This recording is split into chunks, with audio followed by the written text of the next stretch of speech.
up, Film Gear family? Thanks for joining us for another installment of our interview series. Today we have legendary gaffer Mazi Mitchell. He's lit up countless feature films, television, and commercial spots. He's here to talk to us about lighting with the 1012K tungsten power beam on his new show, Government Cheese, coming out for Apple Studios in April. Mazi, thanks so much for joining us. Thank you. Thanks for having me. Yeah, totally. So Government Cheese seems like a really cool show. A period piece set in 1969 Chatsworth. It has a strong sense of time and place. What visual tone and atmosphere were you and your team looking at to achieve for the show? A great director friend of mine and a great cinematographer friend of mine.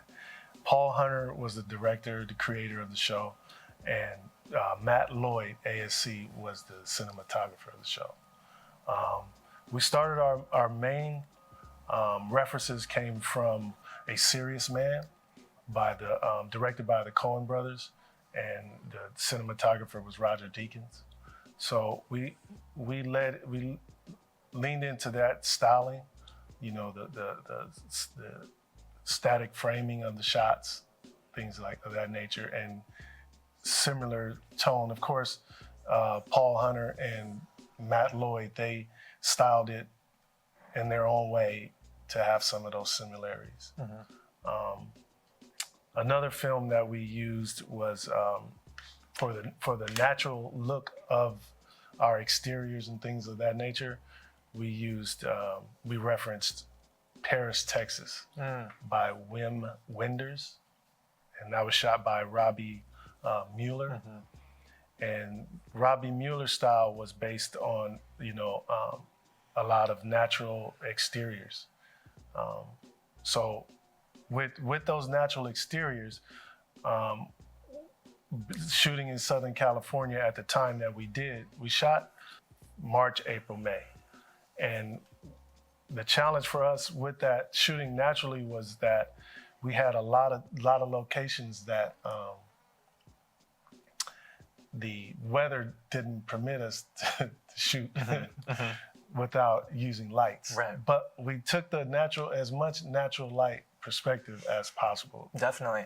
So while you were kind of balancing a natural tone with some of the 1012K tungsten power beam, can you talk about how you were able to use this light during the shoot and why it was the right tool, why you decided to choose it? Yeah, we used the tungsten 12K power beam for all the interior of the main character's home. So everything that you see in daytime interiors, I mean, we created all times of day, mornings, middays, and sunsets.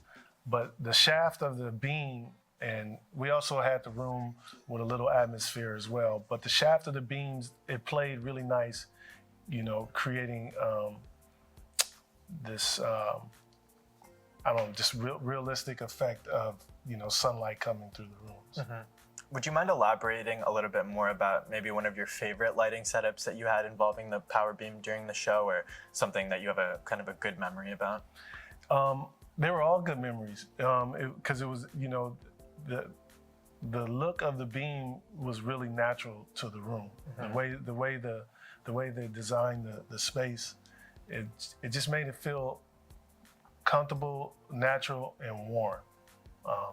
And the light, being that it was tungsten and I could dim it down to even warm it up a little bit more.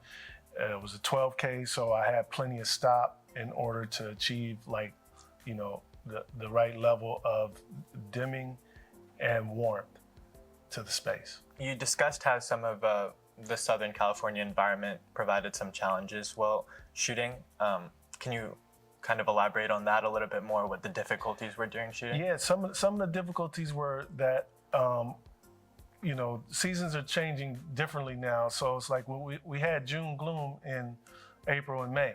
So our mornings started with overcast. So it wasn't very contrasty, and which kind of, you know, led to like flatten the tone of the space. So that's where we did use, you know, lighting instruments to help lift up the contrast and make it a little bit more sharp. viewers. Can you discuss a little bit how your perspective or philosophy kind of on lighting, meeting new people and collaborating with them, how that's shifted your relationship with light and what you're interested in lighting now as your career kind of goes on? Well, I've been a gaffer now for 25 years, and I've only worked for a handful of cinematographers, and they've all been great cinematographers. So everything that I've learned has been with them. Some are, and they all have different teaching styles too. I worked for Johnny Simmons, ASC cinematographer, and he is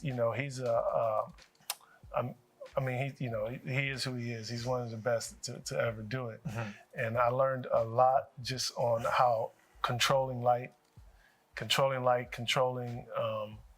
the atmosphere, the emotional sides of it, the history of lighting, the history of, some of the classical paintings. And then I also I've been working with a really great friend of mine, Malik Saeed, for 20 plus years as his gaffer. And I've learned, I've learned just so many lighting techniques. We do so many, our range of projects with him has been, I've been all over the world. So I've seen different crews around the world, and they've shared with me how they approach those techniques and how they execute what I'm asking them to do. That's legendary. Yeah. Can you talk a little bit about your first time working with Malik Saeed? We were in Cancun, matter of fact. Mm-hmm. It was Cancun, and we did a 50 Cent video. It was called A Little Bit. I think that's the name of the song. Uh-huh. And it was huge. It was huge. It was multiple locations, and it was my first out of the country job. And I didn't bring anybody with me. It was just myself and the local Cancun crew. Mm-hmm. Mm-hmm. So, and plus my Spanish isn't that strong. So those are the things that I was nervous about. But, what I've learned from doing a lot of traveling is the language of lighting is universal. So, a 10K is a 10K all around the world. Mm-hmm. And as long as I could tell them which unit I needed, and I could walk with them or point them in the right direction and get the light where I need it to be. So I've learned to be comfortable with being uncomfortable. That's really what I've developed.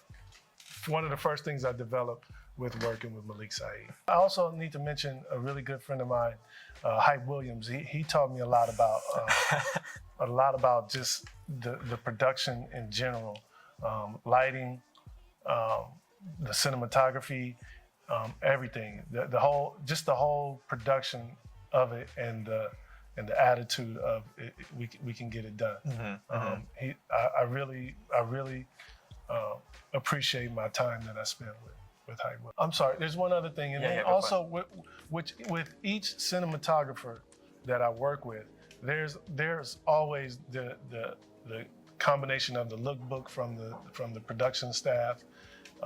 There's the director's notes, and then there's the references that the cinematographer has. Mm-hmm. So depending on the project is what I'll end up diving in and researching. Right. Feature and television are very similar. It's just a little bit more time, so I have a little bit more opportunity to be thorough. Mm-hmm.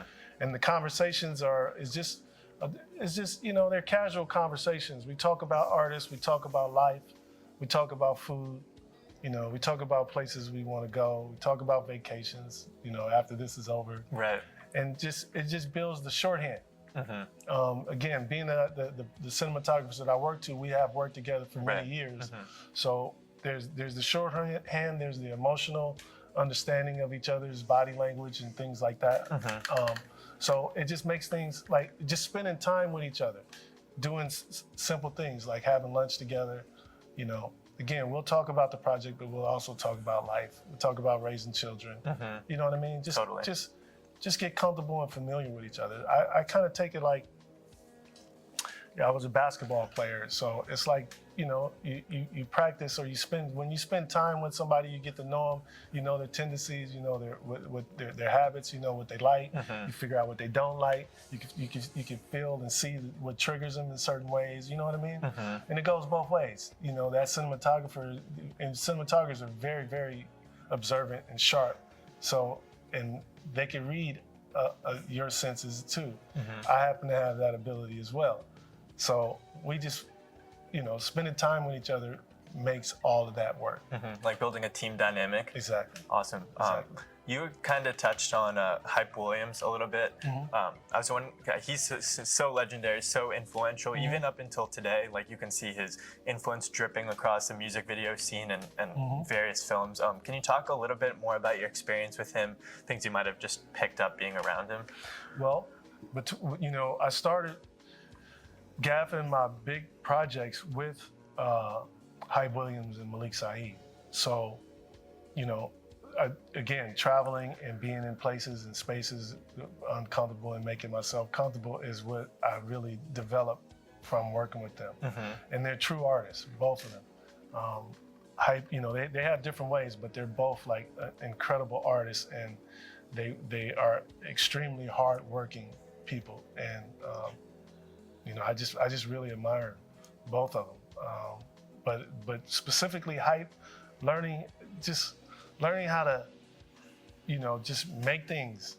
You just make things. We show up on this stage. He would be limited in the information that he's giving out, but he would ask me a few questions on lighting instruments, and then he would go back to his lab, and then he'd come back, maybe give me a reference or two, and then it's like, okay, that's what we're doing. Sick. Yeah, and then he gave me a lot of space to be able to explore different lighting instruments and lighting techniques.